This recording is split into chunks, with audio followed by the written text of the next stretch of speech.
ලංකාවේ පළවෙනි වතාවට front and rear body kits ගහලා 2025 ටාටා මාකෝ පොලෝ බස් එකකට කරපු වෙනස් විදි වැඩක් තමයි මේ තියෙන්නේ.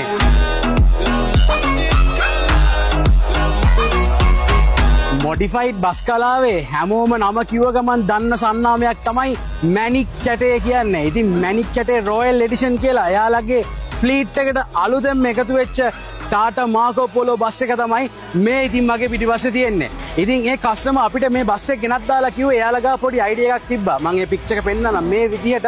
එයා කිව්වා අපිට අලුත් වැඩක් ලංකාවේ ඇතුලේ කරන්න බෑද කියලා. මොකද ලංකාවේ මේ වෙද්දි මේක කරනකම් කිසිම තැනක අලුත් ටාටා මාකෝ පොලෝ බස් එකකට මේ වගේ බොඩි කිට් එකක් කරලා තිබ්බේ නෑ. ඉතින් අපි මේ අභියෝගේ බාර අරගත්තා. මොකද අපේ ෆයිබර් සප්ලයර්ස්ලත් එක්ක එකතු වෙලා අපේ අත්දැකීමුත් පාවිච්චි කරලා එයාලගේ අදහසුයි ඔක්කොම එකතු කරලා තමයි මේ වැඩේ මේ විදියට අපි නිර්මාණය කරේ. ඉතින් ඔහොම මෙන්න ළඟට මම පෙන්නන්න මේ සම්පූර්ණ බොඩි කිට් එක අපි කරලා තියෙන ෆුල් ෆයිබර් කියන මටීරියල් එක. මොකද දැන් මේ දවස්වල තියෙන ප්‍රශ්නත් එක්ක බලපු ගමන් යන්න ආයිසරයක් යකඩෙන් පුම්බල ගහලා කියලා. එහෙම නෙමෙයි. කලබල වෙන්නේ නැතුව හොඳින් බලන්න ඕනේ මේ සම්පූර්ණ ෆයිබර් කියන මටීරියල් එකෙන් තමයි ඉස්සරහා පස්ස දෙකම මේ බස් එකේ කරලා තියෙන්නේ.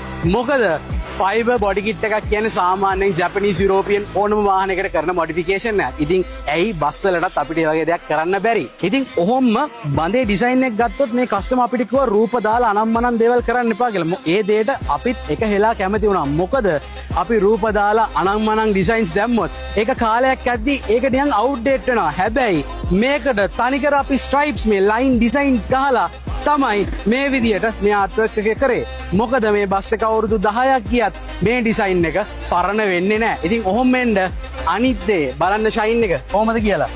මේ කෙලින්ම මූණ බලන්න පුළුවන් විදියට ලැක ෆිනිෂ් එක දීලා තියෙනවා. විශේෂම දේ මේක සම්පූර්ණම ඩිබියා ලැකයකින් තමයි ෆිනිෂ් කළේ. ඔහොම වෙන පිටිපස්සට. ඉතින් පිටිපස්සටත් ලොකුවට වැඩ දාන්න නැතුව ෆයිබර් වලින් ඩක්ටේල් එකක් ගහලා රියර් බෆර් එකත් මොඩිෆයි කරලත් මෙන්න මේ විදියට තමයි ඒකත් ෆිනිෂ් කළේ. ඉතින් ඒ බඳට කරපු ලයින් ඩිසයින් එක තමයි මේ තියෙන්නේ. ඉතින් මේ ඉරි ටික මෙහෙම තිබ්බට රෑට පේන්නේ මෙන්න මේ වගේ. කොහොමද මේ වෙනස? ඉතින් මේ නිර්මාණය ගැන ඔයාලගේ අදහසත් පල්ලෙහාන් කමෙන්ට් එකක් දාන්න යන්න ඕනේ. එහෙනම් ජය වේවා.